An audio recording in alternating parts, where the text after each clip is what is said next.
Bismillah. Alhamdulillah.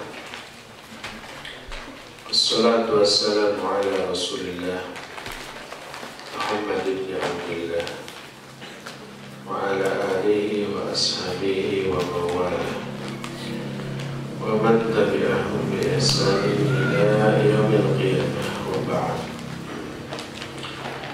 Ayyuhal ikhwah,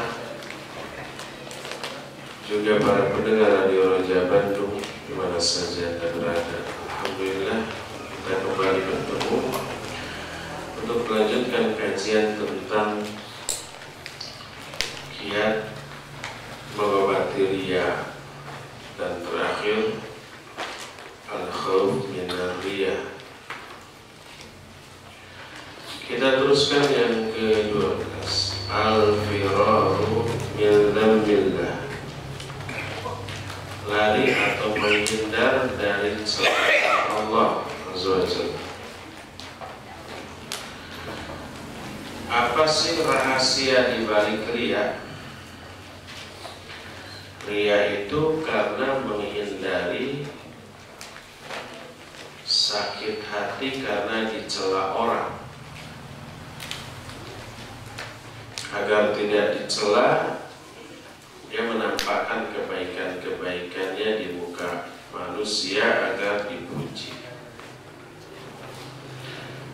Timbul pertanyaan, benarkah kita benar-benar ingin menghindari celaan?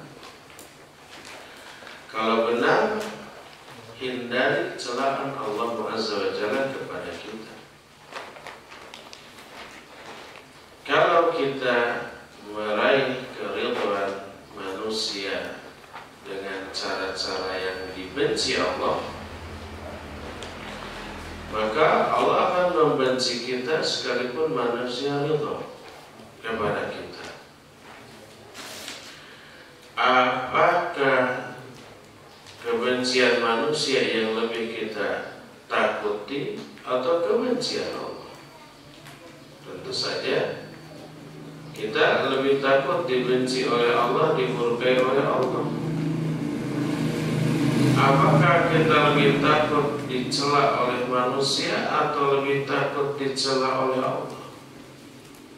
Tentu saja lebih takut dicela oleh Allah Azza wa Jalla. Allah berfirman dalam An-Nahl 17, afaman yakhluqu kaman la yakhluq. Apakah yang menciptakan itu sama dengan yang tidak menciptakan? Siapa yang menciptakan? Allah. Sedangkan manusia tidak bisa menciptakan apa-apa sekalipun seekor nyamuk. Oleh karena itu, kemurkaan Allah lebih layak untuk kita takuti. Celaan Allah lebih layak untuk kita takuti. Coba pilih mana yang lebih kita takuti, Allah atau makhluk? Tentu saja Allah Azza wa Jalla. Jadi cara menghindari riya yang ke-12 adalah hindari celaan Allah atas diri kita, hindari kemurkaan Allah atas diri kita. Gak peduli orang benci, gak peduli orang mencela, yang penting Allah ridha dan Allah memuji. Pujian manusia, celaan manusia, GP. Memang gue pikirin, gak perlu dipedulikan. Itu yang ke-12. Ke-13, hubbuka ayat qurakallahu ta'ala wa taqdimu dhalika ala hubbi dzikril khalqi laka. Kecintaan terhadap pujian Allah kepada kita itu harus dahulukan, dan mendahulukan hal itu di atas kecintaan terhadap pujian manusia kepada kita. Mana yang lebih kita sukai, dipuji oleh Allah atau dipuji oleh manusia? Tentu saja dipuji oleh Allah. Lebih baik kita tidak dikenal di bumi asal kita beken di langit. Beken di langit artinya dikenal, disebut-sebut nama kita oleh Allah dan para malaikat. Coba lihat firman Allah dalam Al-Baqarah 152, fadhkuruni adzkurkum. Sebut-sebutlah aku oleh kalian, maka aku akan menyebut-nyebut nama kalian. Kalau kita menyebut nama Allah, berzikir kan. Kalau Allah menyebut nama kita, memuji atau menyanjung kita. Nah, pujian Allah kepada kita itu apa namanya? Sholawat. Sholatullahi ala abdi thana'uhu alaihi indal malaikah. Sholawat Allah kepada makhluk artinya pujian Allah kepada makhluk di hadapan para malaikat. Itu kata Imam Abul Aliyah yang dikutip oleh Imam Bukhari dalam kitab Sahihnya. Fadhkuruni adzkurkum. Sebut-sebut namaku oleh kalian, maka aku akan menyebut nama kalian. Sebuah hadis dari Abu Hurairah radhiyallahu anhu, Rasul alaihi salatu wasallam bersabda, yaqulullahu ta'ala, Allah berfirman. Apa namanya ini? Hadis qudsi. Kata Allah, ana inda dhanni abdi bi wa ana ma'ahu idza dzakarani. Fa in dzakarani fi nafsihi dzakartuhu fi nafsi. Wa in dzakarani fi mala'in dzakartuhu fi mala'in khairum minhu. Wa in taqarraba ilayya shibra taqarrabtu ilayhi dhira'a. Wa in taqarraba ilayya dhira'a taqarrabtu ilayhi ba'a. Wa in atani yamshi ataituhu harwala. Kata Allah, aku tergantung kepada prasangka hambaku terhadapku, dan aku akan selalu menyertainya apabila dia mengingatku. Selama seorang hamba berzikir kepada Allah, menyebut nama Allah, mengingat Allah, selama itu Allah akan menyertai dia. Menyertai maksudnya menolong, melindungi, dan seterusnya. Kalau dia menyebut aku dalam dirinya, aku akan sebut dia dalam diriku. Ini menunjukkan Allah punya nafas.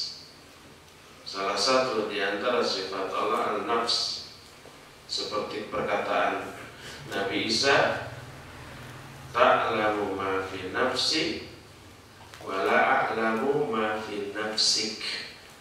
Engkau mengetahui apa yang ada dalam jiwaku, sedangkan aku tidak mengetahui apa yang ada dalam jiwaku.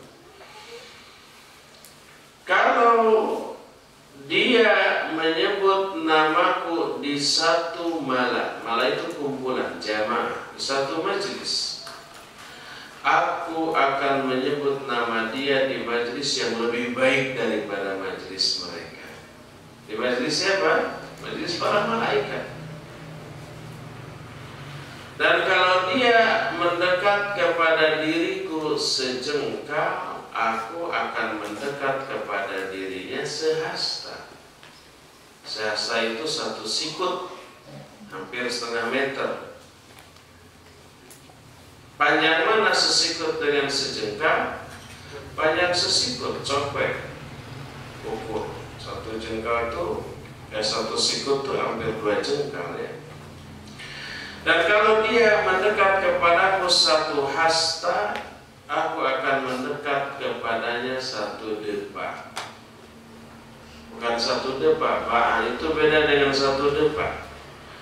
Kalau satu depa dari ujung tangan ke ujung tangan yang satu lagi direntangkan gini, kan sedepa kita ya. Dari ujung awat kali ya. Dari ujung ini ke ini satu depa kan gitu ya. Kalau itu dari ujung kaki sampai ke tengah dada ini satu ba. Satu apa? Setengah depa gitu ya. Kalau dia mendekat kepadaku satu hasta, aku akan mendekat kepadanya setengah depa. Dan kalau dia mendatangi aku dengan berjalan, aku akan mendatanginya dengan cara berlari. Lihat, balasan Allah atas usaha manusia selalu 2 kali lipat.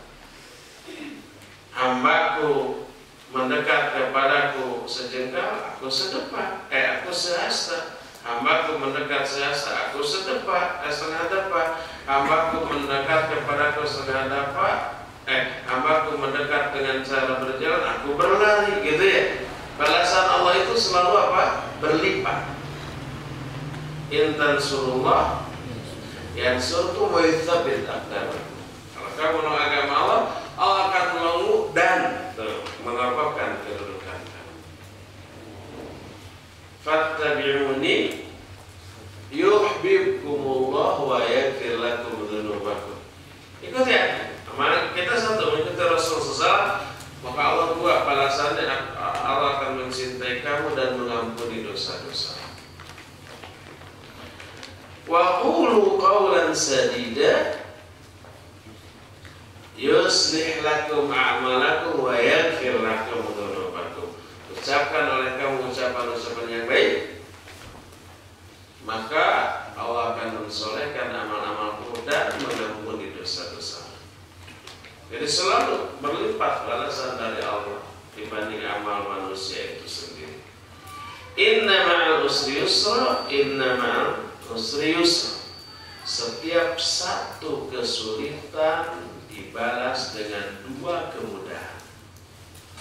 Itu maknanya, diulangnya.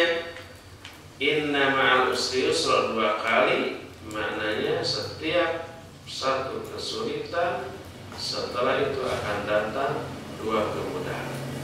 Kenapa? Ini dilihat dari kaidah ilmu balaghah, ilmu sastra. Al-usri disebutnya ma'rifat karena ada alif lam. Yusran dengan tanwin disebut nakirah. Kalau ma'rifat diulang 2 kali, bendanya sama. Kalau nakirah diulang 2 kali walaupun lafadznya sama, itu berbeda, bendanya ada 2. Nah, al-usri kesulitan ada alif lam, walaupun diulang 2 kali, bendanya itu itu juga satu kesulitan. Kalau yusran nakirah diulang 2 kali walaupun lafadznya sama, berarti kemudahannya itu berbeda, ada 2. Sehingga makna ayat itu adalah setiap satu kesulitan setelahnya akan datang 2 kemudahan. Jadi selalu Allah itu memberikan balasan yang berlipat sekalipun untuk amalan yang pasif. Amalan pasif itu sabar menghadapi kesulitan ya. Begitu ada kesulitan kita sabar dengan cara diam dari mengeluh, diam dari menjerit-jerit, menahan diri, dan itu amalan pasif. Diberi 2 kali balasannya, itu 2 kemudahan. Itulah kedermawanan Allah. Jadi kedermawanan Allah dalam berbagai macam segi, dalam hal memberi rezeki Allah dermawan, dalam hal membalas kebaikan Allah dermawan 2 kali lipat, 10 kali lipat, sampai 700 kali lipat gitu ya. Dan dalam hal kualitas dari balasan. Coba lihat balasan berupa surga atas amal kita yang gak seberapa. Balasannya surga, dermawan banget itu.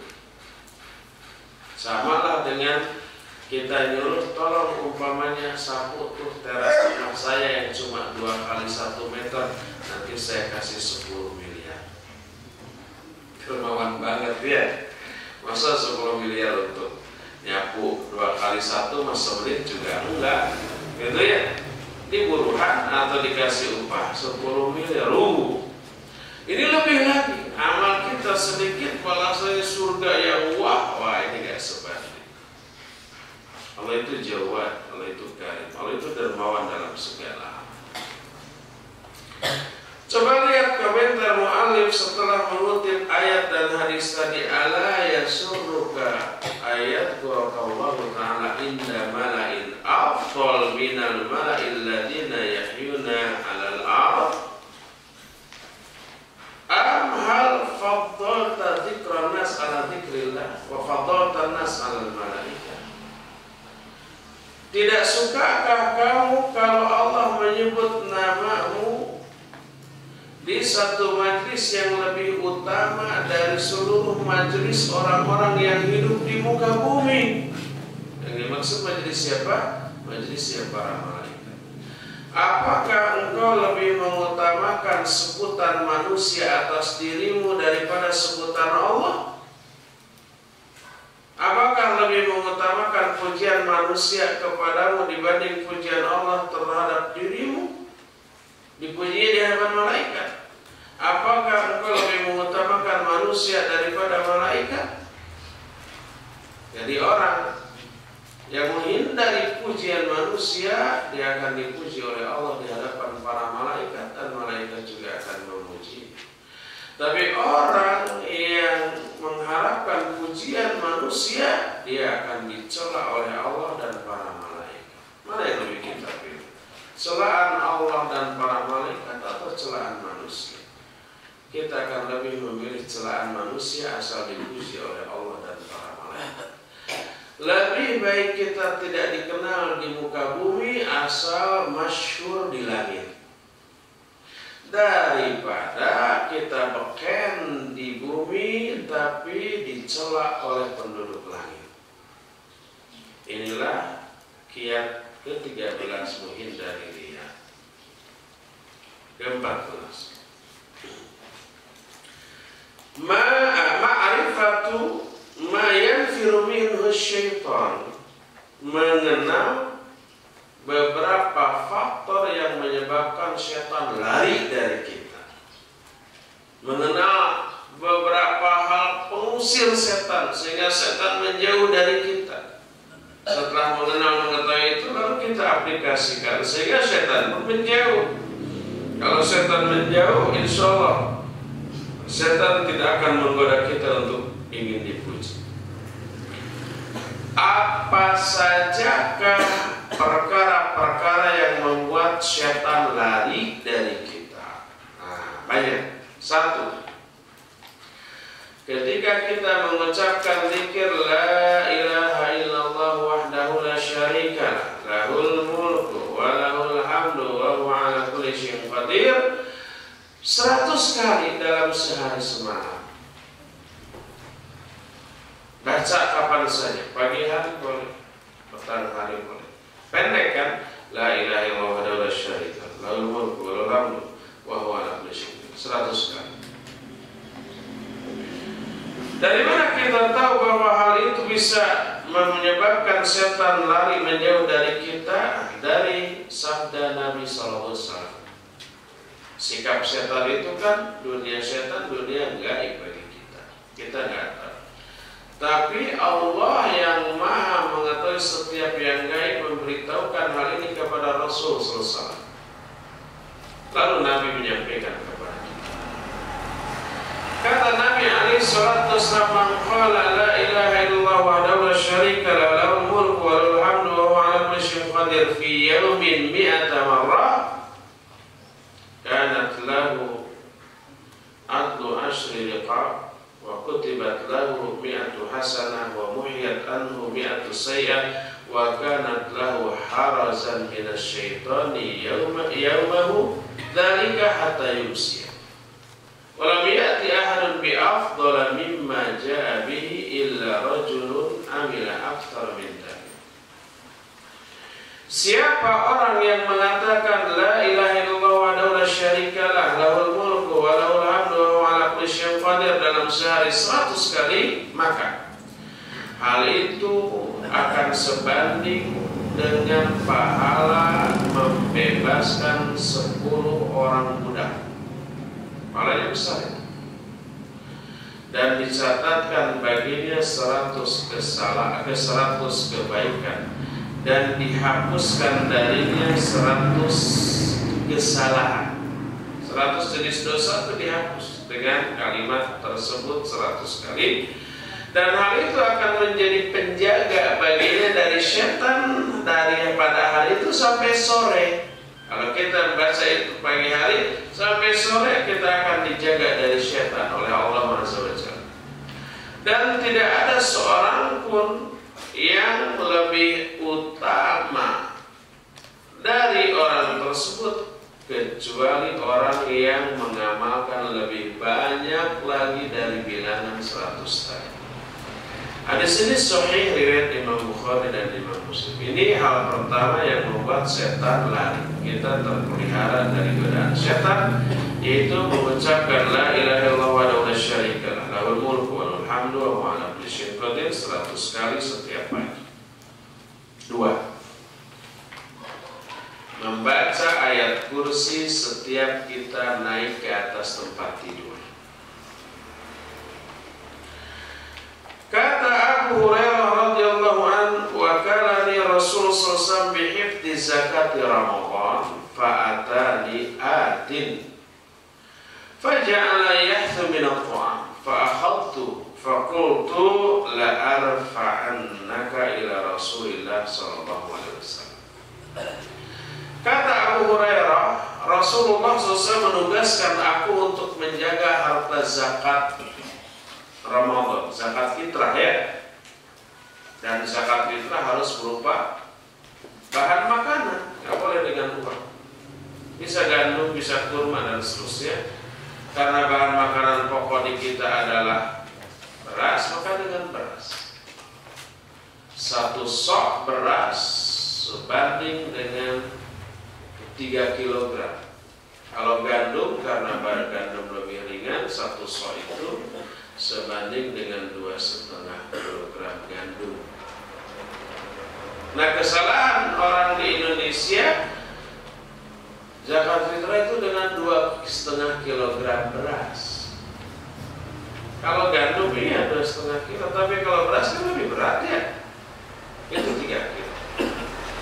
Kayak Iwan dan Awad yang ada di sini nanti kasih zakat fitrah jangan 2,5 tapi 3 kilogram kalau beras, kecuali kalau gandum. Tapi kan makanan pokok kita bukan gandum, kita beras 3,5 kilo.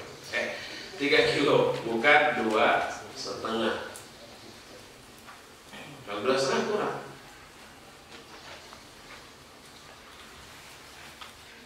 Datanglah kepadaku seseorang, dia mengambil makanan, mencuri. Aku tangkap dia.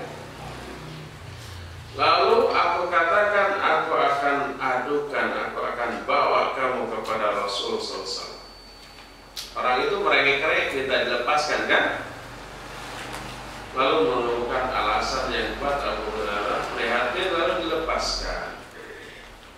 Besoknya lapor kepada Nabi SAW. Kata beliau, dia akan datang lagi. Belum benar aja, malam berikutnya datang lagi, tangkap lagi, merengek lagi, dilepaskan. Besoknya lapor lagi. Kata Nabi SAW, dia akan datang lagi nanti malam. Abu Hurairah jaga-jaga nih, iya nggak kapok-kapok. Bener, setelah 3 kali ditangkap, merengek-rengek, nggak akan dilepaskan. Lalu orang itu berkata, kalau kamu melepaskan saya akan kasih kamu suatu ilmu. Abu Hurairah kan orangnya serakah, rakus terhadap ilmu. Bagus apa buruk? Bagus. Yang jelek apa? Serakah terhadap harta, terhadap dunia. Itu yang buruk. Sumber segala keburukanlah keserakahan kepada dunia. Kalau kepada ilmu, kepada amal soleh, kepada pahala, kepada ampunan, itu bagus, wajib serakah terhadap hal itu, rakus. Nah, lalu dilepaskan, lalu ditagih mana ilmu yang kamu janjikan, lalu dia berkata, idza awaita ila firashika faqra ayatal kursi. La yazala 'alaika minallahi hafid wa la yaqrubuka syaitan hatta tusbiha. Kata orang itu, kalau kamu naik ke tempat tidurmu baca ayat kursi, maka kamu akan selalu memperoleh perlindungan dari Allah dan syaitan tidak akan mendekatimu sampai subuh. Besoknya dilaporkan kepada Nabi SAW, lalu kata Nabi, "Shadaqaka wa huwa kadzub." Dzaka syaitan. Sebenarnya dia kali ini berkata benar, jujur kepadamu, padahal sebenarnya dia itu pendusta. Dia adalah syaitan. Jadi ternyata orang yang ditangkap oleh Abu Hurairah tadi malam itu siapa? Syaitan. Dari bangsa jin. Dia sebenarnya karakter aslinya pendusta, tapi dalam hal ini dia berkata benar. Tapi jangan sampai hadis ini jadikan dalil kebenaran pun walau datangnya dari setan wajib diterima. Itu setan, apalagi orang biasa termasuk orang kafir ahli bidah. Nah, yang jadi masalah adalah kita nggak tahu omongan dia benar apa tidak gitu kan. Kalau Nabi benar, kita tahu bahwa omongan setan kepada Abu Hurairah tadi benar karena apa? Karena ada takkid, penguat atau legitimasi dari Nabi SAW bahwa omongannya itu benar. Kalau Nabi nggak berkata gitu, kita nggak akan membenarkan omongan setan. Yang kita benarkan bukan omongan setannya, tapi legitimasi dari Nabi SAW. Jangan sampai kita mengatakan, "Ngaji mah kemana aja lah ya." Selama yang dia omongkan itu benar, kita ambil walaupun dari setan, apalagi dia bukan setan. Nah, yang jadi masalah kita karena kebodohan, keawaman kita nggak tahu apa yang dia omongkan itu benar atau salah. Kita bodoh, mana yang benar, mana yang salah nggak tahu. Dengar dari orang baca ayat, baca hadis disampaikan, oh tuh ayatnya, tuh hadisnya berarti benar diambil. Keliru besar. Ayat yang dia sampaikan pasti benar, hadis yang dia sampaikan pasti benar. Yang salah apa? Pemahaman dia tentang ayat itu, penjelasan dia, interpretasi, penafsiran dia tentang ayat dan hadis itu yang mungkin ngaco dan kita tidak tahu pengacoannya di mana. Akhirnya yang ngaco tadi kita serap dan kita anggap sebagai kebenaran, diyakini, diamalkan, didakwahkan. Padahal salah. Pas ada orang yang negur, enak saja nyalahin ayat, nyalahin hadis, gitu kan? Saya kan pakai ayat, pakai hadis, masa salah kan gitu? Ayat dan hadisnya nggak salah. Yang salah adalah penjelasan dia tentang ayat. Kalau semua omongan orang yang berdasarkan ayat dan hadis itu wajib dibenarkan, Ahmadiyah benar dong. Ketika meyakini ada nabi baru yang namanya Ahmad karena berdasarkan ayat. Nih ayat dari surah As-Saff yang menyatakan wa mubasysyiran bi rasulin ya'ti min ba'di ismuhu Ahmad.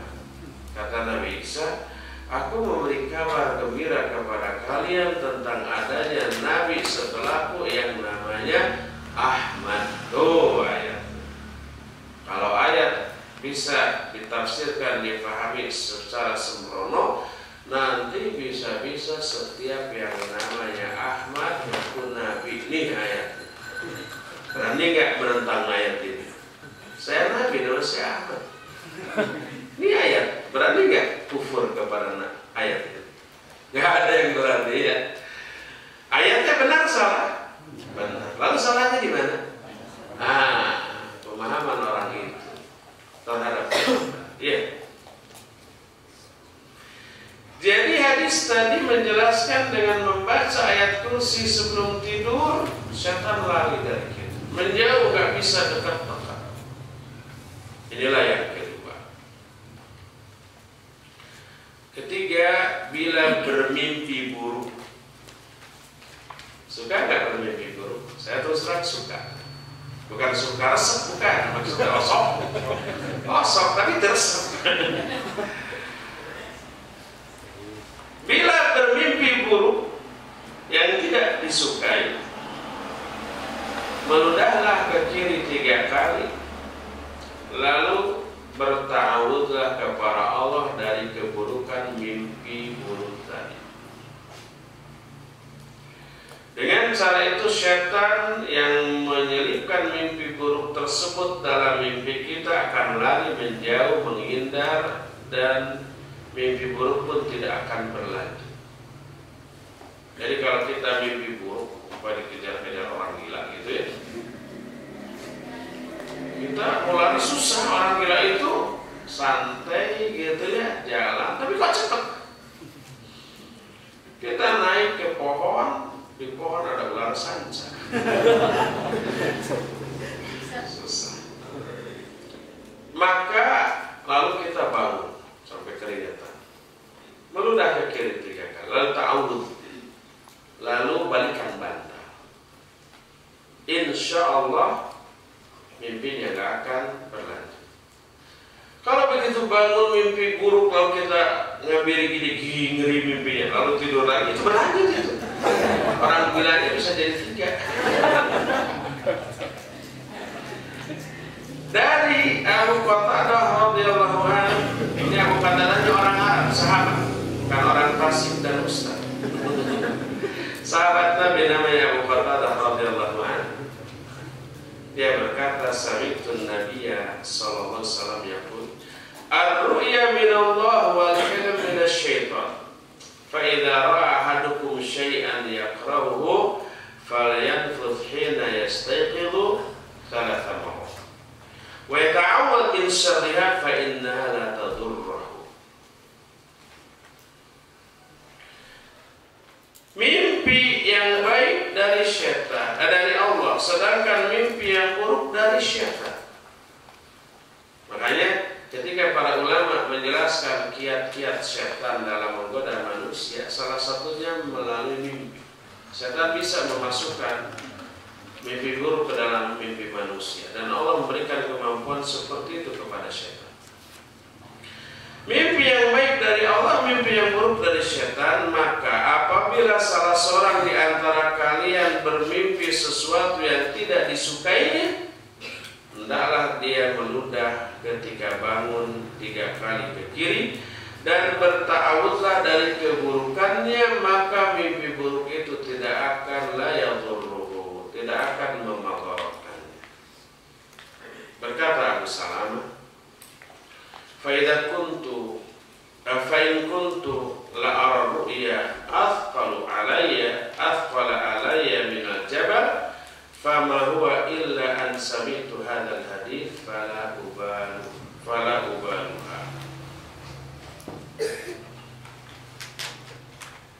Kata Abu Salamah,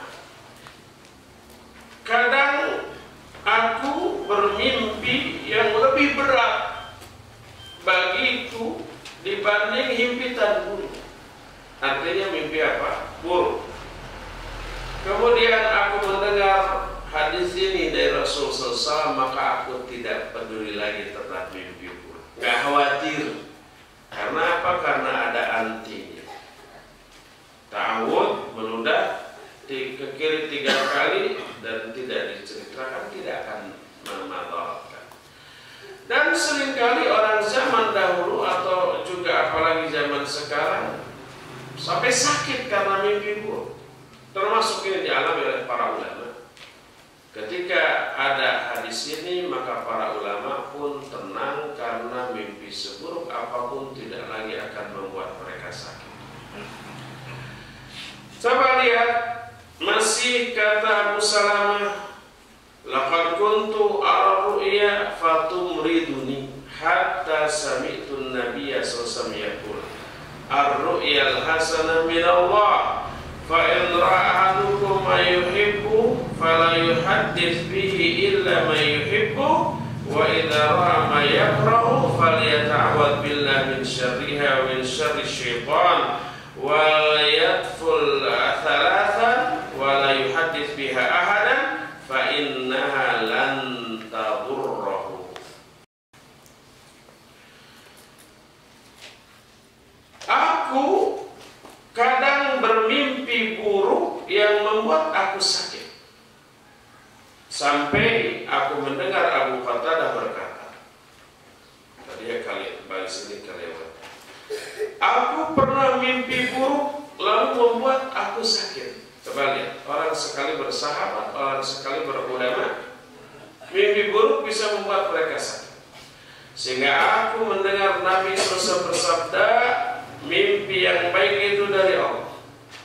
Maka bila salah seorang di antara kalian mimpi yang dia sukai, maka jangan dia menceritakan mimpi itu kecuali hanya kepada orang yang dia cintai. Dan apabila dia melihat atau bermimpi yang tidak disukai, berlindunglah kepada Allah dari keburukannya dan dari keburukan syaitan. Lalu meludahlah 3 kali dan jangan diceritakan kepada seorang pun, maka hal itu tidak akan memadaratkan sedikit pun. Hadis tadi Sahih riwayat Bukhari dan Imam Muslim.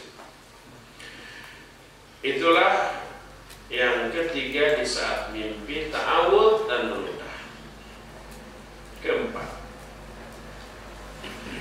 agar setan lari dari kita ketika kita keluar rumah, bacalah doa Bismillahi tawakkaltu 'alallahi la haula wala quwwata illa billah. Doa keluar rumah, baca Bismillahi tawakkaltu 'alallahi la haula wala quwwata illa billah. Orang yang membaca itu ketika keluar rumah, setan nggak bisa ngapa-ngapain. Dijaga itu orang. Sebagaimana dari Anas radhiyallahu an, Rasul alaihi salatu wassalamu bersabda, "Man qala idza kharaja min baiti bismillah tawakkaltu 'ala Allah la haula wala quwwata illa billah yuqalu lahu kufita wa wuqita wa hudita wa tanaha anhu syaitanu fayaqulu li syaitan akhar kaifa laka bi rajulin qad hudiya wa kufiya wa uqiya." Kata Nabi alaihi salatu wassalam, ya rahmukallah. Saya mendoakan yang bersin tadi, bukan menyelipkan itu di tengah-tengah hari itu kan. Siapa orang yang ketika keluar rumah berdoa Bismillah tawakkaltu 'ala Allah la haula wala quwwata illa billah, akan dikatakan kepada orang itu, kamu sudah dilindungi atau dicukupi, dipelihara dan diberi hidayah. Berteriaklah, histerislah setan, lalu berkata dia kepada setan lainnya, apa yang bisa kamu lakukan terhadap seseorang yang telah diberi hidayah, dilindungi dan dijaga? Gak bisa ngapa-ngapain setan. Ini pengaruh doa itu jangan dianggap enteng terhadap setan ini ya. Hadis tersebut dikeluarkan oleh Imam Abu Dawud, At-Tirmidzi, An-Nasai dan yang lain-lainnya dengan sanad yang sahih. Jadi jangan lupa membaca ini ketika akan keluar. Bismillahirrahmanirrahim. Tawakkaltu 'ala Allah la haula wala quwwata illa billah. Kelima, menyebut nama Allah ketika masuk rumah dan ketika akan makan. Dengan menyebut Bismillah saja tanpa Ar-Rahman Ar-Rahim. Tanpa saja Bismillah. Nanti khawatir salah paham. Kata Ustaz juga harus menyebut Bismillah saja ketika akan masuk ke rumah dan akan makan. Jadi diamalkan Bismillah saja. Sajanya jangan dibaca. Bismillah sudah. Sudah dikerjakan. Bismillah. Baru masuk ke rumah atau baru makan. Tanpa Ar-Rahman Ar-Rahim. Sebab apa? Sebab begitulah Nabi SAW mengajarkan. Jangan pakai otak. Kalau Bismillah saja itu sudah bagus, apalagi tanpa Ar-Rahman Ar-Rahim. Apalagi sekalian Fatihah. Gak boleh menambah-nambah dari apa yang diajarkan oleh Nabi SAW. Dari Jabir radhiyallahu anhu, dia berkata, aku mendengar Rasul SAW bersabda, idza dakhala ar-rajulu baitahu fa dzakara Allah inda dukhulihi wa inda ta'am ini. Qala asy-syaitanu la mabita lakum wa la 'asha. Wa idza dakhala wa lam yadhkurillaha ta'ala inda dukhulihi qala asy-syaitan adraktumul mabit. Wa idza lam yadhkurillaha ta'ala inda ta'ami qala adraktumul mabita wal 'asha. Ini resep bagi siapa saja yang di rumahnya suka ada penampakan yang kuat ya. Baca ini resapi hadis ini lalu aplikasikan, amalkan. Kata Jabir, aku mendengar Rasul SAW bersabda, bila seseorang masuk rumahnya lalu dia menyebut nama Allah ketika masuk, Bismillah, gitu ya. Ketika buka pintu Bismillah, lalu salam ke orang yang ada dalamnya, dan juga menyebut nama Allah ketika akan makannya, maka berkatalah setan kepada kawan-kawannya, la mabita lakum wa la 'asha. Tidak ada tempat bermalam bagi kalian dan tidak ada makan malam di rumah ini. Tadinya setan mau nginep di kita secara cuma-cuma dan ikut makan malam gratisan. Tapi ketika masuk ke rumah dari masjid, masuk ke rumah kita basmalah gitu ya, terus mau makan malam juga basmalah, setan nggak bisa nginep di sana, nggak bisa makan malam di sana. Kalau tetap ada di rumah kita, nggak bisa tidur, nggak bisa makan, kelaparan dan ngantuk dia, maka setan akan pergi dari rumah itu, mencari rumah lain yang tidak disebut basmalah, baik ketika masuknya atau ketika makan. Letak tuh di rumah kayak gitu. Apabila dia masuk rumah tanpa menyebut nama Allah ketika masuknya, berkata setan, kalian dapat tempat nginap malam ini. Dan apabila tidak menyebut nama Allah ketika makannya, kata setan, kalian dapat dua, dapat tempat nginap, dapat makan malam, semuanya free, gratis. Betah setan di rumah kita. Hadis tersebut sahih, diriwayatkan oleh Imam Muslim. Jadi doa mau makan hanya Bismillah. Adapun doa yang banyak dibaca kaum muslimin, Allahumma barik lana fima razaqtana wa qina adzabannar, hadis itu dhaif. Tidak diamalkan karena kedhaifannya. Hadis yang sahih hanyalah Bismillah. Kata Nabi SAW, ya ulam kul asamillah, kul biyaminik, wa kul mimma yalik. Hei ujang kasebut deh. Orang Belanda kasebut deh. Ya ulam, hei ujang, samillah, sebut nama Allah. Kul biyaminik, makan dengan tangan kanan. Wa kul mimma yalik, dan makanlah dari makanan yang terdekat. Nggak boleh ngarongkong gitu. Apa ngarongkong itu yang jauh. Bagaimana kalau makanan terdekat sambal, dagingnya jauh, atau yang terdekat kerupuk, jadi gepuk terus, kerupuk. Seharusnya menyatakan, kecuali bila makanan yang kita inginkan berada di tempat yang terjauh, boleh ngarongkong. Ini kalau umpamanya makanannya sama, di depan kita gepuk gitu, di yang jauh juga gepuk atau yang sejenisnya sama, nggak boleh yang jauh, yang dekat saja.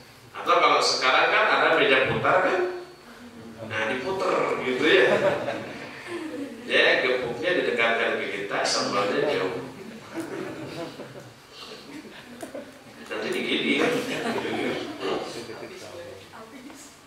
Sudah habis. Masih benar. Jadi cukup Bismillah tanpa Ar-Rahman Ar-Rahim. Imam An-Nawawi dalam kitab Al-Adhkar, apabila dia menyebut Ar-Rahman Ar-Rahim, fahuwa afdal, lebih afdal. Tapi ini istihad beliau yang kata Syekh Al-Albani, fa inna khairal hadi Muhammadin sallallahu alaihi wasallam. Sebaik-baik petunjuk adalah petunjuk Nabi.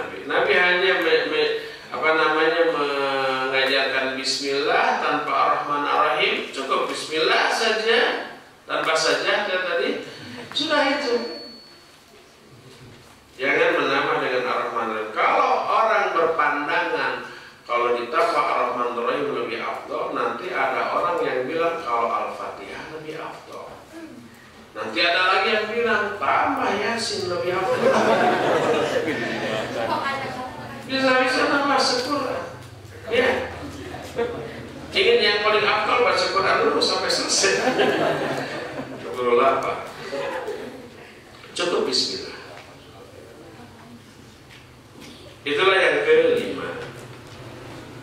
Bismillah ketika akan masuk rumah, dan bismillah ketika akan makan, maka setan tidak akan bisa ikut makan, tidak akan ikut masuk ke rumah kita. Keenam, membaca doa ketika masuk masjid dengan doa A'udzubillahil azim wa biwajhil karim wa bisultanil qadim minasyaitonir rajim. Ini salah satu. Tapi doa yang ini mujarabnya atau khasiatnya dahsyat terhadap setan. Setan nggak bisa menggoda. Jadi hafalkan doa masuk masjid dengan lafaz ini, A'udzubillahil azim. Aku berlindung kepada Allah yang agung.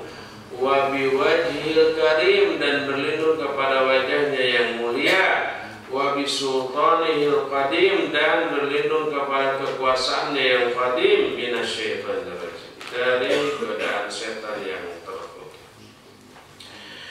Nah, hadisnya dari Ibnu Umar radhiyallahu anhuma. Kata Ibnu Umar,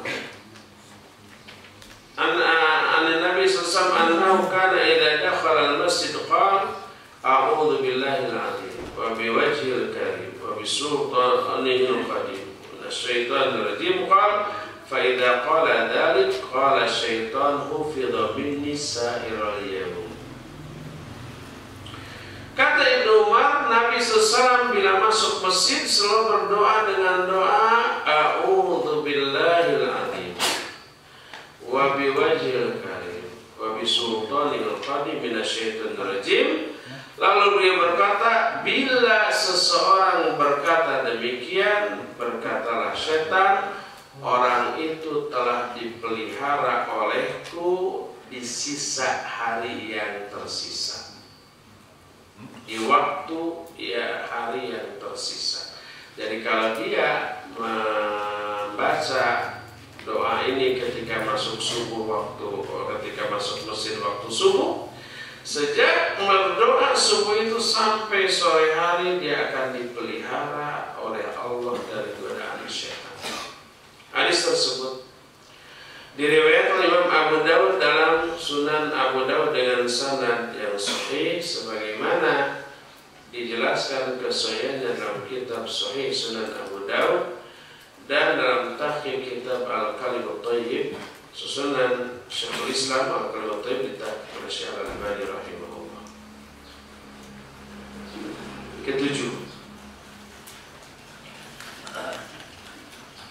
Ketujuh,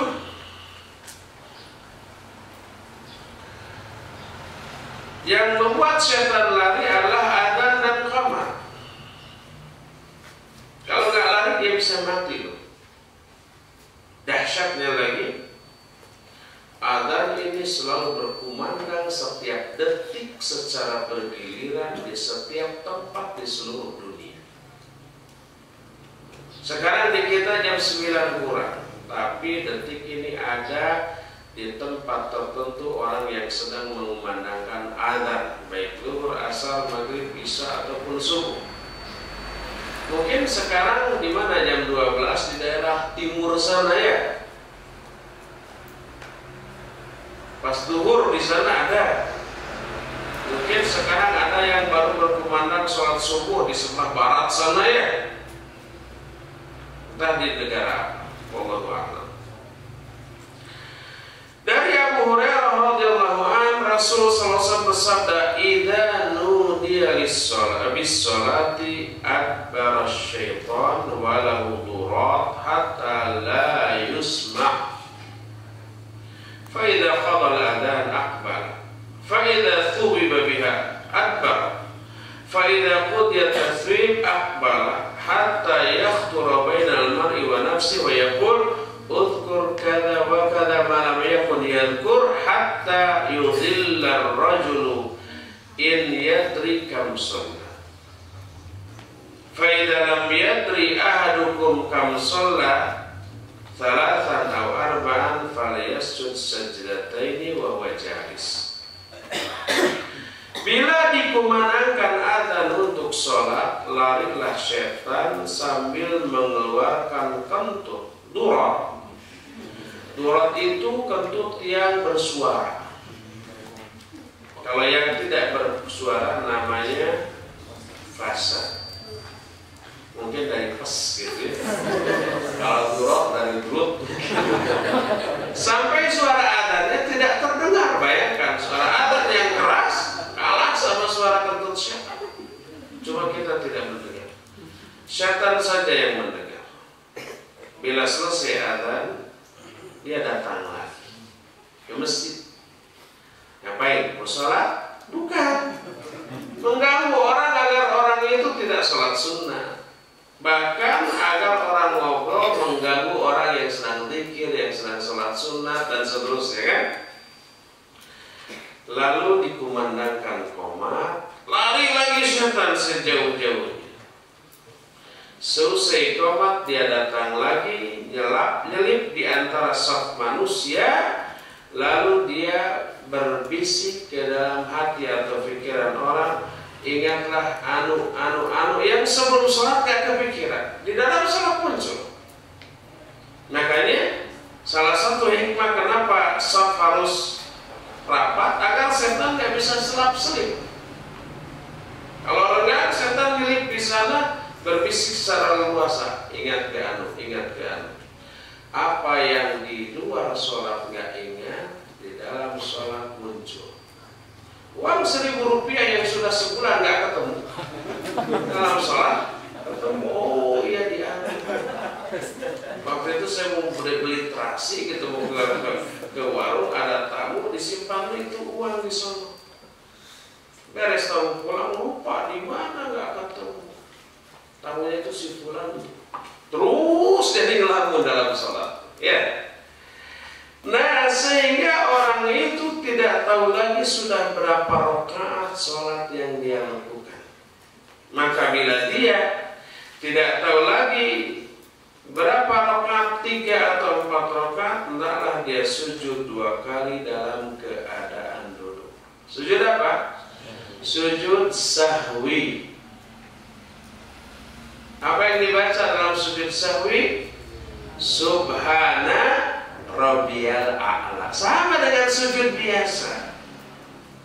Karena apa? Karena tidak ada dalil khusus tentang bacaan sujud sahwi. Adapun bacaan yang banyak dibaca orang, subhana man la yanamu wa la yasu, atau subhana man la yasu wa la yanam, itu bukan hadis. Itu bersumber dari mimpi seorang sufi.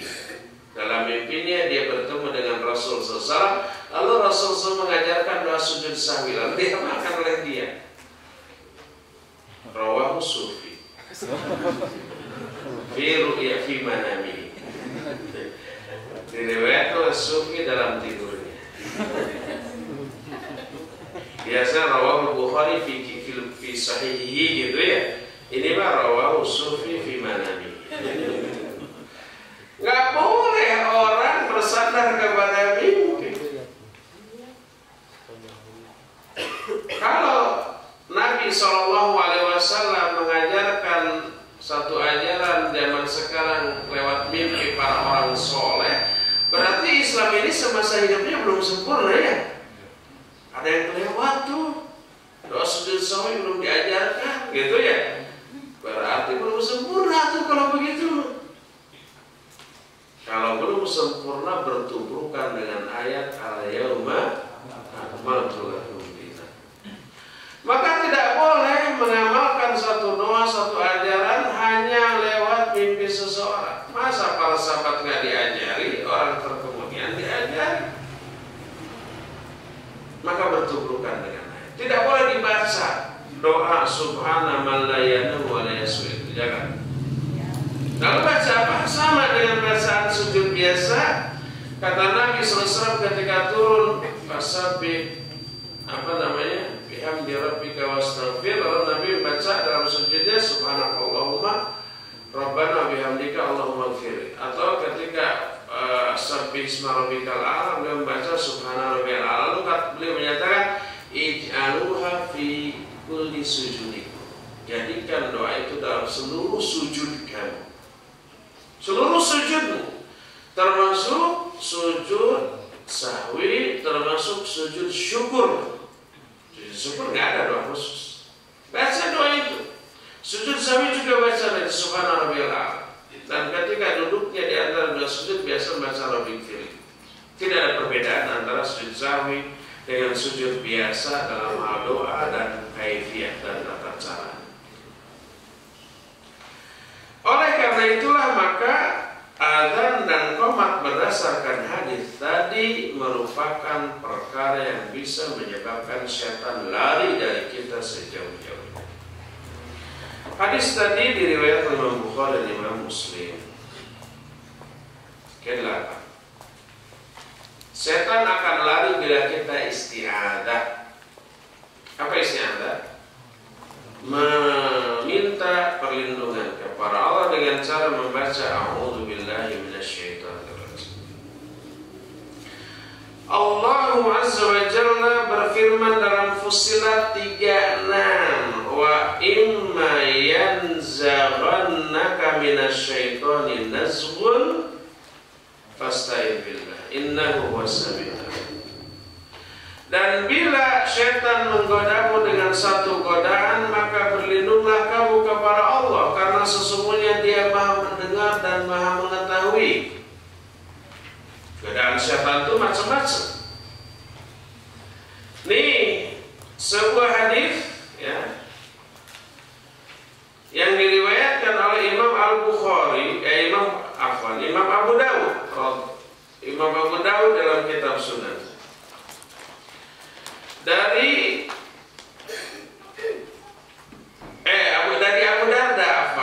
Abu Darda diriwayatkan oleh Imam Muslim. Sahabat Abu Darda menyatakan, qama Rasulullah SAW fasami'nahu yaqul a'udzu billahi minka.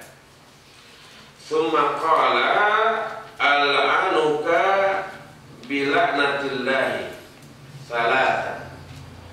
Wa basata yadahu ka'annahu yatanawalu syai'a. Falamma faragha minas shalah qulna ya Rasulullah qad sami'naka taqulu fi sholati syai'an lam nasma'ka taqulu qabla dhalik wa ra'aynaka basatta yadak. Qala inna aduwallahi iblis ja'a bi shihabin minan nar liyaj'alahu fi wajhi faqultu a'udzu billahi minka thalatha marrat thumma qultu al'anuka bila'natillahi tamma falam yastakhir thalatha marrat thumma aradtu an akhudhahu wallahi laula da'wata akhina Sulaiman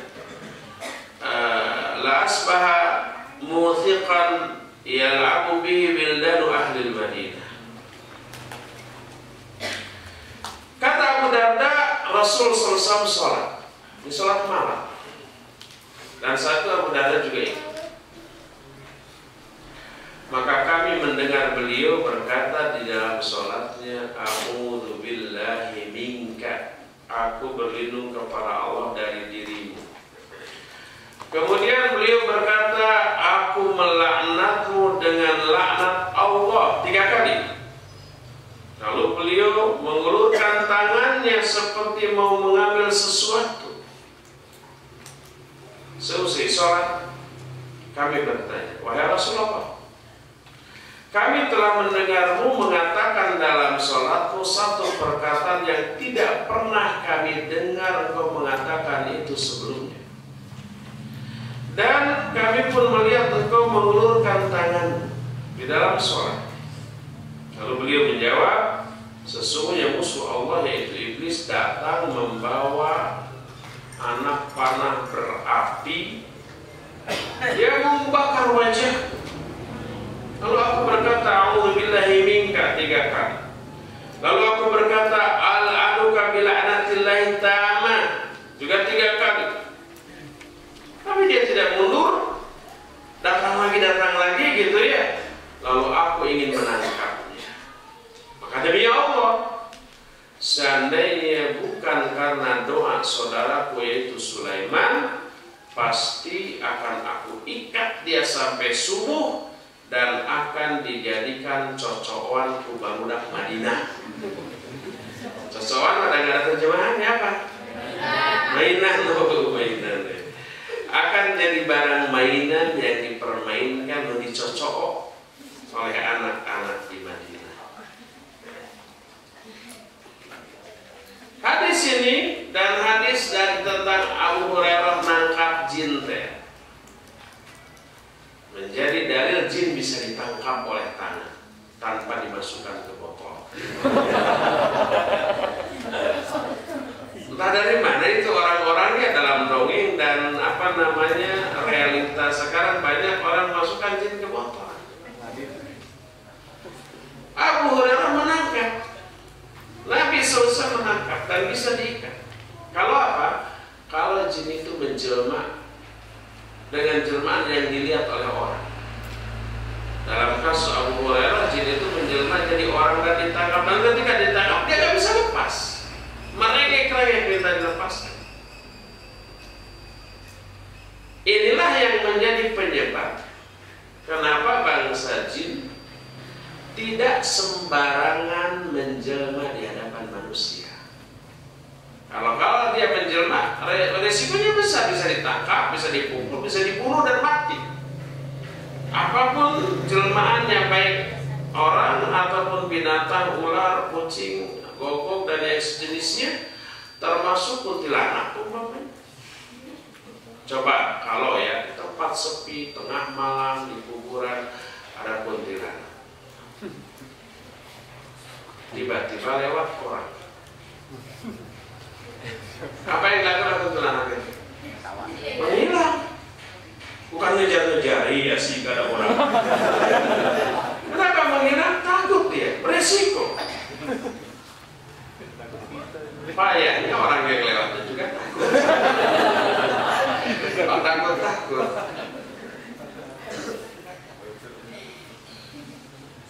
Kenapa kalau mereka menampakkan diri, penampakan selalu di belakang, di tempat sepi, di tempat gelap gitu, sambil ngumpet gitu ya. Begitu dilirik kabur, beresiko dia. Bisa ditangkap, dipukul, dibunuh, diikat, bukan dimasukkan ke botol. Dalam hadis lain dari Utsman bin Abil As, dia berkata, ya Rasulullah, inna syaitana hala baini wa baina sholati wa qiraati yulabbisuha alayya. Faqala Rasul sallallahu alaihi wasallam, dzaka syaitan yuqalu lahu khinzib fa idza ahsastahu fata'awwad billahi minhu watful ala yasadika thalathan. Qala fa fa'altu dzalik fa adhabahu Allahu anni. Kata Utsman bin Abil As, wahai Rasulullah, sesungguhnya setan telah menghalangi antara aku dan sholatku serta bacaanku. Dia menggoda aku dalam sholatku, nggak bisa khusyuk. Apa kata Rasul SAW? Itulah setan yang biasa disebut dengan nama khinzib. Khinzib itu nama setan yang selalu mengganggu dalam sholat. Ingat, jangan sampai karena kedengarannya keren lalu diberi nama anak kita khinzib. Saya pernah dengar Ustaz ngomong khinzib, tapi apa ya, bagus untuk nama anak saya. Itu nama setan. Jangan blacklist itu. Faida akses tahu, kalau kamu merasakan kehadirannya, maka ta'awudlah kamu daripadanya dan menundahlah ke kiri 3 kali. Lalu kata Utsman bin Abil As, aku melakukan hal itu maka Allah menghilangkan godaan itu dari diriku. Hadis ini diriwayatkan oleh Muslim dengan sanad yang sahih. Itulah kesembilan yang bisa mengusir syaitan. Kesepuluh, ketika merasakan godaan syaitan dalam diri kita, bacalah wal awwalul akhir wal zahiru wal batin wa huwa bi kulli syai'in. Dialah yang awal dan dialah pula yang akhir. Dia yang zahir dan dia yang batin, dan dia maha mengetahui terhadap segala sesuatu. Dari Abu Zamil, aku bertanya kepada Ibnu Abbas radhiyallahu anhu, ma syai'un ajiduhu fi nafsi, yani syai'an nasyak. Faqala li, idza wajadta fi nafsika syai'an min dzalik faqul wal awwal wal akhir wal zahir wal batin wa huwa bi kulli syai'in.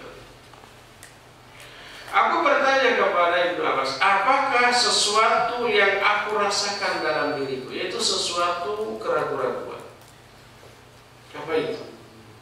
Dijawab oleh Ibnu Abbas, bila kamu merasakan hal itu dalam dirimu, maka katakanlah wal awwal wal akhir wal zahir wal batin wa huwa bi kulli syai'in.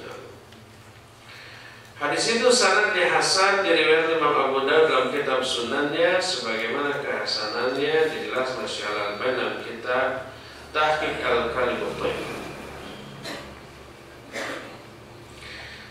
11. Inda wuqu'il musibah, ketika kita mengalami musibah, katakan qadarullah wa ma syaa fa'al.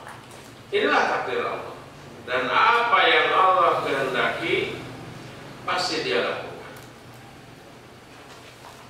Kalau tidak mengatakan demikian, nanti orang, aduh seandainya tadi saya begini, pasti akan begini kejadian. Kalau nggak gitu, nggak akan begitu. Umpamanya ya, seseorang ikhwan diajak yuk ikut daurah ke Selat, males, ribet naik angkotnya. Saya jemput lah. Sambil males dia bilang, ya bolehlah kalau mau jemput. Dijemput pakai motor. Di tengah jalan jeger nabrak akhwat, sampai jatuh. Lalu yang dijemput tadi bilang, coba kalau seandainya saya nggak hadir ke Selasuk, nggak akan nabrak akhwat. Itu nggak boleh, itu amalan syaitan. Sebuah hadis dari Abu Hurairah radhiyallahu anhu, Rasul alaihi salatu wasallam bersabda, al-mu'minul qawiyyu khairun wa ahabbu ila Allah minal mu'minil dhaif wa fi kullin khairun. Ihris ala ma yanfa'uka wasta'in billah wa la ta'jiz. Wa in asabaka syai'un fala taqul law anni fa'altu kadza lakana kadza, walakin qul qadarullah wa ma syaa fa'al. Fa inna lahu taftahu amal syaitan. Seorang mukmin yang kuat lebih baik dan lebih dicintai oleh Allah dibanding mukmin yang lemah. Pertama tentu saja kuat iman, yang kedua ya kuat fisik. Karena kuat fisik membantu kualitas dan kuantitas dari amal ibadah. Kalau orang lemah sakit-sakitan, dia nggak bisa bangun malam. Kalau kena angin malam batuk, nggak jadi tahajud. Kalau orang lemes terus gitu ya, nggak bisa saum sunnah siang hari, gitu kan? Kalau seorang ustadz fisiknya lemah diundang sekali pakai bis keluar kota, muntah dia. Diadakan daurah seminggu, sehari ngajar harus 3-4 kali, baru sekali juga sudah batuk dia. Acara harusnya seminggu, sehari, setengah hari sudah bubar. Kenapa? Ustadznya ke rumah sakit. Kan jadi masalah ya. Promosi 2 bulan sebelumnya gencar di semua media.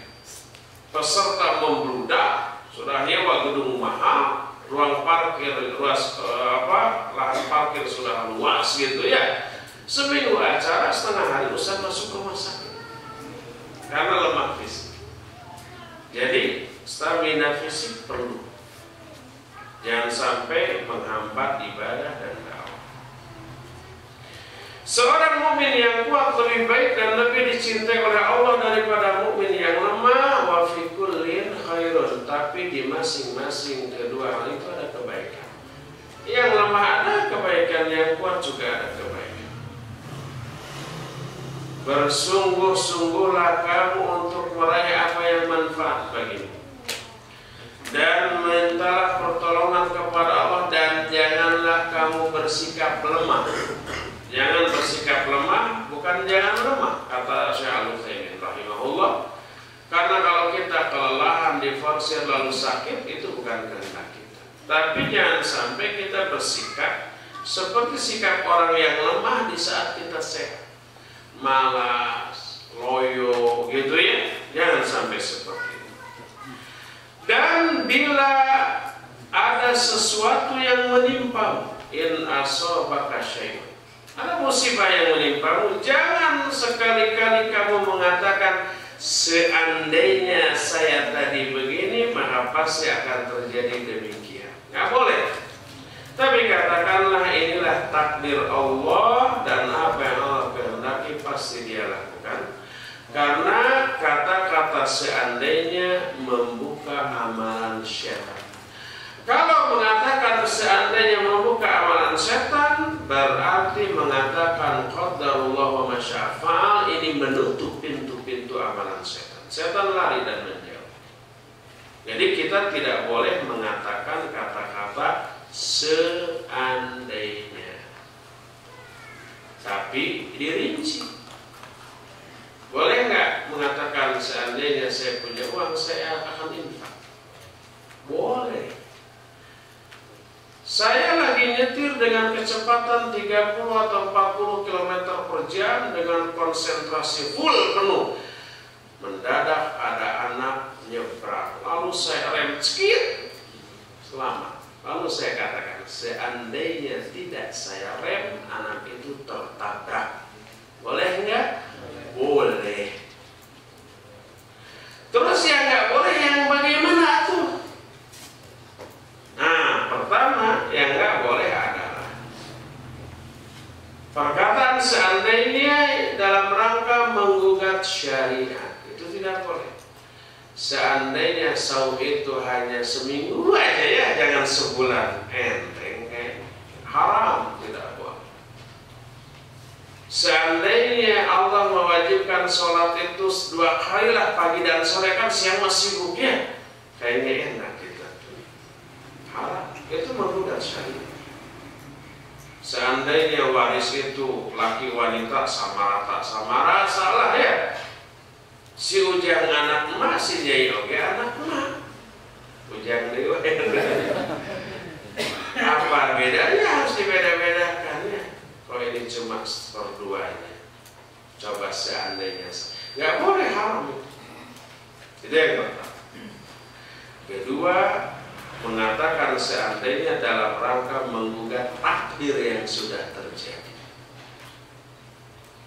Seperti tadi, coba seandainya saya tidak berangkat, nggak akan celaka, nggak akan tabrakan. Ini nggak boleh dilakukan karena menggugat takdir, seolah-olah itu bukan takdir Allah gitu. Seolah-olah dia itu nggak ridho dengan takdir Allah. Ketiga yang juga tidak boleh adalah mengatakan seandainya untuk mengangan-angankan keburukan. Kita nggak banyak punya uang. Lihat ada orang punya uang banyak, dengan uangnya dia bersenang-senang. Rumah mewah, mobil mewah, gonta-ganti, ya. Kakinya hampir nggak pernah injak tanah. Dari rumah sudah langsung pakai mobil.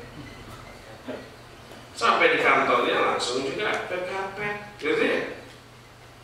Nginepnya di mana? Di hotel bintang 7. Makannya di restoran, sarapan di Hong Kong. Makan siang di Prancis, makan malamnya di warteg. Variasi kan. Kemanapun dia pergi, para wanita cantik selalu mengawal. Kelihatan hidupnya senang, nggak pernah ibadah. Lalu dia berangan-angan, seandainya saya sekaya dia, saya pun akan seperti dia. Ini juga hal. Dia berdosa dengan dosa yang sama dengan orang yang diingin dicita-citakan. Dosanya sama, tidak berkurang sedikit. Adapun mengatakan seandainya bukan dalam rangka 3 hal tadi, seandainya dalam rangka memberitakan apa yang sudah terjadi tanpa menggugat, hanya menginformasikan seperti tadi. Tadi saya sedang nyetir, ada anak yang lewat, untuk saya konsentrasi, saya rem selamat. Seandainya tidak saya rem, anak itu akan tertabrak. Ini hanya memberikan informasi tanpa menggugat takdir apapun. Boleh. Makanya Nabi SAW mengatakan, laula ana lakana fidarkil asfali minan. Hadis ini sahih dari Imam Bukhari. Seandainya bukan karena aku, niscaya Abu Thalib akan berada di tingkat neraka yang paling bawah. Kan Abu Thalib mati dalam keadaan musyrik, kafir. Harusnya dia berada di kerak neraka, tingkatan yang paling bawah. Tapi Nabi SAW memintakan ampunan untuk Abu Thalib, ditolak. Tidak boleh memintakan ampunan untuk orang musyrik sekalipun orang tua. Lalu Nabi mendoakan minta keringanan untuk Abu Thalib dan dikabulkan. Sehingga Abu Thalib diberi adab teringan berupa dipakai sepasang sendal dari neraka, tapi begitu dipakai langsung otaknya mendidih. Harusnya lebih hebat. Berkaitan dengan kasus ini, Nabi menyatakan laula anak, seandainya bukan karena aku. Pakai seandainya, pakai kata-kata laula. Pasti Abu Thalib masuk ke dalam neraka yang paling bawah. Boleh. Nabi tidak bertolak belakang dengan ucapannya sendiri yang nggak boleh mengatakan lau. Enggak. Penempatannya yang berbeda. Ini tidak menggugat takdir, ini tidak menggugat syariat, ini tidak mengangan-angankan keburukan, tapi ini hanya menginformasikan sesuatu yang sudah terjadi. Dibolehkan. Umpamanya kita ada di pinggir kolam, baring-baring, santai, rileks gitu ya. Tiba-tiba ada anak nyebur ke kolam yang 2 meter. Kerapak gitu ya, motor. Kita loncat karena kita jago renang. Diselamatkanlah sampai ke darat dan selamat. Kalau kita berkata, seandainya tidak saya selamatkan, anak itu akan mati. Boleh nggak? Boleh. Karena tidak menggugat takdir, tidak menggugat syariat, tidak mengangan-angan keburukan, hanya memberitakan apa yang sudah terjadi tanpa menafikan takdir Allah dalam kasus itu. Allah mentakdirkan kita berbaring di pinggir kolam, Allah mentakdirkan ada anak nyebur, Allah mentakdirkan kita bisa berenang, dan Allah mentakdirkan anak itu selamat karena ikhtiar kita. Itu semua takdir Allah. Lalu semua proses takdir Allah itu kita beritahukan kepada orang lain. Seandainya saya tidak bisa berenang, anak itu nggak akan selamat. Boleh, nggak masalah. Itu yang pertama, perkataan seandainya yang dibolehkan. Kedua, boleh mengatakan seandainya dalam hal mengangan-angankan kebaikan. Seperti ada orang kaya, kekayaannya dia pakai untuk kebaikan, bangun masjid, bangun pesantren, membiayai dakwah. Di mana ada dakwah dia yang membiayai gitu ya. Ada anak-anak cerdas tapi kurang mampu, nggak punya uang untuk sekolah, dia biayai. Ada anak yatim, dia santuni. Ada jompo, ada orang-orang jompo yang tidak mampu, dia biayai gitu. Hartanya dipakai untuk kebaikan sehingga dia disukai oleh semua orang. Kita berkata, seandainya saya sekaya dia, saya pun akan seperti dia. Saya akan infak, sedekah, bangun masjid, menolong orang. Dan dia bersungguh-sungguh, bukan basa-basi baso. Dan itu sudah dia buktikan. Berapapun uang yang dia punya, sebagiannya dikeluarkan untuk infak. Punya 10.000 dia keluar 10.000, punya 20.000 dia keluar 2.000, punya 100.000 dia keluar 10.000. Lalu dia mengatakan, seandainya saya kaya jadi konglomerat, tidak akan ada pesantren salafiyah yang terkatung-katung. Saya biayai semuanya. Maka dia memperoleh pahala yang sama dengan pahala orang yang diinginkannya, yang dicita-citakan. Asal benar tekad serius dan sudah dibuktikan dalam skala-skala kecil. Itu boleh mengatakan seandainya seperti itu. Itulah rincian perkataan seandainya. Jadi hindarkan perkataan seandainya dalam rangka menggugat takdir, dalam rangka menggugat syariat, atau dalam mengangan-angankan keburukan. Semua penjelasan tadi kita kutip dari kitab Al-Qaul Mufid susunan Syekh Al-Utsaimin rahimahullah. Kiat yang ke-12 atau perkara ke-12 yang membuat setan lari adalah, nanti pada asal kita lanjut. Sekarang sudah setengah 12, cukup sampai di sini. Setengah 10 apa? Bukan pada asal, nanti jam 10 ya kita break dulu setengah jam. Saya pikir setengah 12. Setengah 10, nanti jam 10 kita lanjutkan, istirahat dulu, silakan cari angin segar dulu ya. Subhanakallahumma bihamdik, asyhadu an la ilaha illa anta, astaghfiruka wa atubu ilaik. Alhamdulillah.